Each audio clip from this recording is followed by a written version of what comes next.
मुस्लिम समाज से तनवीर खान जी मुसलमान परिवार हमारी 3 दिन की कथा करवाएगा। लो भाई, हो गया चमत्कार। अब तो आ गए मुसलमान भी बागेश्वर बाबा के धाम। दोस्तों, मनोज तिवारी से लेकर चंकी पांडे तक आपने एक से बढ़कर एक सेलिब्रिटीज को बाबा बागेश्वर धाम के दरबार में आकर माथा टेकते हुए देखा होगा। लेकिन जो समाज बाबा के खिलाफ हमेशा खड़ा रहता है और उन्हें मारने की, उनके दरबार को नष्ट करने की धमकी देता है, आज भी उसी समाज के लोग बाबा के धाम में बैठकर उनकी कथा सुन रहे हैं। लेकिन आखिर ये चमत्कार हुआ कैसे, और जब मुसलमान दरबार में पहुंचे तो उनके साथ भाई कैसे सुलूक किया गया, आज की इस वीडियो में हम आपको सब कुछ बताने वाले हैं।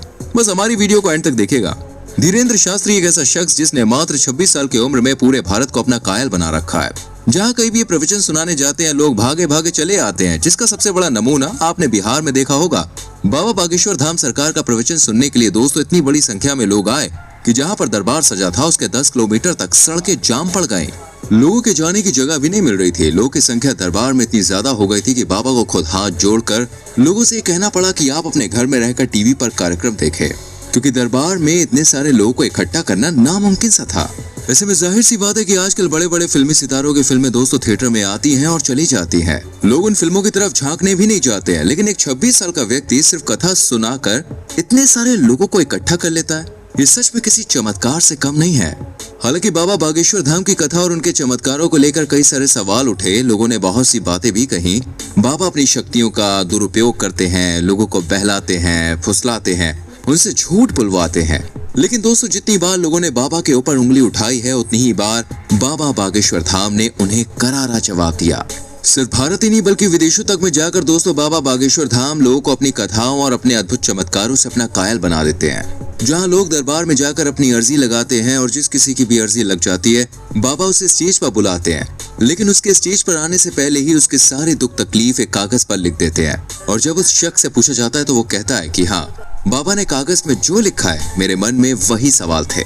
और इनके इन्हीं चमत्कारों को देखकर दोस्तों बॉलीवुड से लेकर साउथ इंडस्ट्री तक बड़े बड़े सेलिब्रिटी ने बाबा के दरबार में माथा टेका और प्रभु श्री राम और हनुमान जी के भजनों पर नाच गाना किया। सेलिब्रिटीज ही नहीं बल्कि दोस्तों बड़े बड़े राजनेताओं ने भी बाबा के दरबार की शोभा बढ़ाई। पर इतना कुछ होने के बावजूद भी कुछ ऐसे लोग हैं जो ये कहते हैं कि बाबा बागेश्वर केवल लोगों का दिमाग पढ़ते हैं और अपनी इसी दिमाग की कला से वो लोगों को बेवकूफ बना रहे हैं। जब ये बात बागेश्वर बाबा तक पहुंची तो उन्होंने अपनी शक्तियों का अद्भुत नमूना दिखाया, क्योंकि जो लोग कह रहे थे कि बाबा दिमाग पढ़ने की कला का दुरुपयोग करते हैं, उन्हीं लोगों के लिए बाबा ने अपने दरबार में एक रिपोर्टर से कहा कि मैं अपने पर्चे में कुछ सवाल लिख रहा हूँ। अब आप दरबार में मौजूद हजारों लोगों में से किसी को भी उठाइए। आप जिस किसी को भी उठाएंगे पर्चे पर लिखे सवाल उसी के होंगे। रिपोर्टर महिला को लगा कि ये तो नामुमकिन है, बिना शक्ल देखे बाबा कैसे किसी का दिमाग पढ़ सकते हैं। लेकिन जब उस रिपोर्टर महिला ने अचानक से ही दरबार में एक व्यक्ति को उठाया और उस व्यक्ति ने जब सवाल पूछना शुरू किया तो ये वही सवाल थे जिसके बारे में बागेश्वर बाबा पहले से ही लिखकर बैठे थे। इस चमत्कार को देखकर लोगों के होश उड़ गए। लेकिन फिर भी बागेश्वर बाबा का विरोध करने वाले लोगों की दोस्तों कमी नहीं हुई। लोग लगातार इन्हें ढोंगी, पाखंडी कहते जा रहे थे। खास करके दूसरे धर्म और समुदाय से ताल्लुक रखने वाले लोग तो बाबा को सीधा निशाना बना रहे थे। लेकिन वो कहते हैं ना हो इंसान को सही रास्ता मिल ही जाता है। तभी तो बाबा के दरबार में एक ऐसी चीज हुई जो आज तक कभी भी देखने को नहीं मिली। उनके दरबार में रामायण और हनुमान जी की कथा सुनने के लिए कोई और नहीं बल्कि मुस्लिम समुदाय के लोग दरबार में बड़े आनंद से बैठे हुए नजर आए और बाबा की कथाएं भी सुन रहे हैं। अगर आपको मेरी बात पे यकीन नहीं आता तो आप अपनी आंखों से देख सकते हैं कैसे यहाँ पर दर्जनों की संख्या में मुस्लिम भाई बैठकर बागेश्वर बाबा की कथा सुन रहे हैं। और हद तो भाई तब हो जाती है जब इनमें से कुछ लोग कहते हैं कि हम बाबा का कार्यक्रम हर रोज टीवी पर देखते हैं, इनके द्वारा कहे गए प्रवचन सुनते हैं, ये सब करके हमारे मन को शांति मिलती है। असल में दोस्तों ये लोग बोहरा मुस्लिम समुदाय से ताल्लुक रखते हैं, जिन्हें भला बुरा बड़े अच्छे से मालूम है। तभी तो इन्होंने बाबा के दरबार में आने का फैसला किया। और जब ये लोग दरबार में नहीं आ पाते तो बाबा के प्रवचन टीवी व रेडियो वगैरह पे सुनते हैं। दोस्तों, आप खुद ही सोचिए कि ये कितनी ज्यादा हैरान करने वाली बात है, क्योंकि अभी कुछ ही समय पहले जब हिंदू मुस्लिम विवाद हो रहा था तो बागेश्वर बाबा ने खुद कहा था जो हमारे भगवान और उनसे जुड़ी किसी भी चीज को नुकसान पहुंचाएगा तो हम भी उसे नहीं छोड़ेंगे और बुलडोजर चलवा देंगे। इस बात को बाबा स्वीकार भी करते हैं कि हमारे ईश्वर हमारे माता पिता हैं और अगर कोई हमारे माता पिता के ऊपर आंख उठाकर देखेगा तो हम बर्दाश्त नहीं करेंगे। जब बागेश्वर बाबा ने ये बात कही तो हिंदू मुस्लिम विवाद और भी ज्यादा बढ़ गया। कुछ लोग इनके विरोध में आ गए तो कुछ लोग बड़ी संख्या में बाबा बागेश्वर धाम का समर्थन करने लगे।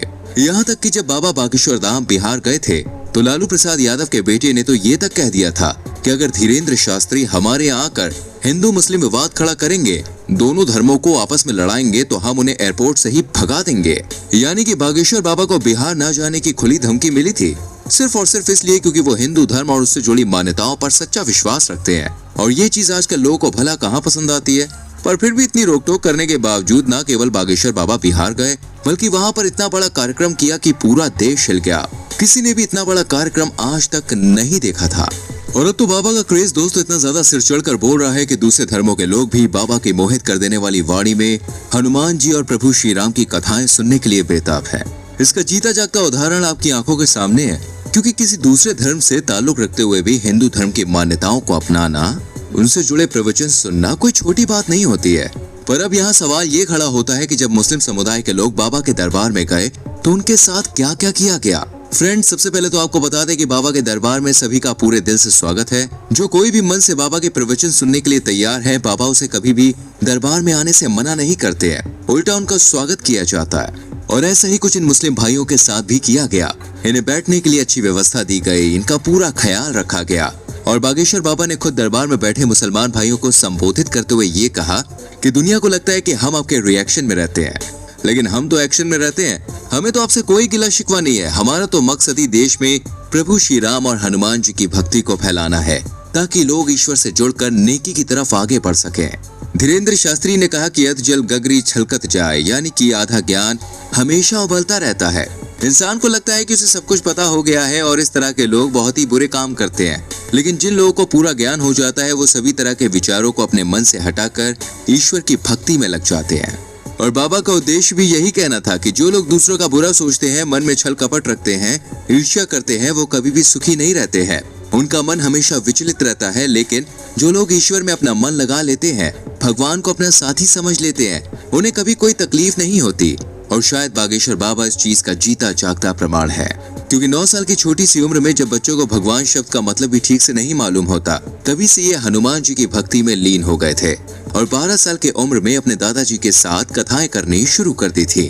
बागेश्वर बाबा जो सबको अपनी बातों में बांध लेते हैं, अपना भक्त बना लेते हैं, ये सब कुछ दोस्तों एक दिन में नहीं हुआ, बल्कि बाबा सालों से हनुमान जी की भक्ति करते चले आ रहे हैं। और उसी का परिणाम है कि वो एक ऐसी अलौकिक शक्तियों के मालिक हैं जिनकी मदद से बाबा किसी के भी दुख तकलीफों को जानकर उनका समाधान निकाल लेते हैं। और यही वजह है कि बाबा बागेश्वर धाम सरकार के दरबार में हजारों लाखों लोग इकट्ठा होते हैं। लोग इनकी एक झलक देखने के लिए बेताब रहते हैं, और जो इनके दरबार में नहीं पहुंच पाते वो टीवी के सामने टकटकी लगाए बाबा की बातें सुनते रहते हैं। फिर चाहे वो किसी भी धर्म, जाति या समाज से ताल्लुक क्यों न रखते हो, किसी भी वर्ग के क्यों ना हो, चाहे उनके पास कितना भी पैसा क्यों ना हो, एक बार अगर कोई बाबा का भक्त बन गया तो उसके सभी कष्ट अपने आप ही दूर हो जाते हैं। तो दोस्तों, ये थी बाबा बागेश्वर धाम सरकार के दरबार की सच्ची कहानी, जिसने कई लोगों को हैरान किया होगा। बाकी आपका इस विषय पे क्या ख्याल है, हमें कमेंट करके जरूर बताएं। और इस तरह के हैरत अंगेज वीडियोस को देखते रहने के लिए चैनल को सब्सक्राइब करके बेल आइकन प्रेस करें, जिससे आने वाली वीडियोस मिस ना हो। हम मिलेंगे आपसे अगली वीडियो में। Till then, bye bye, take care.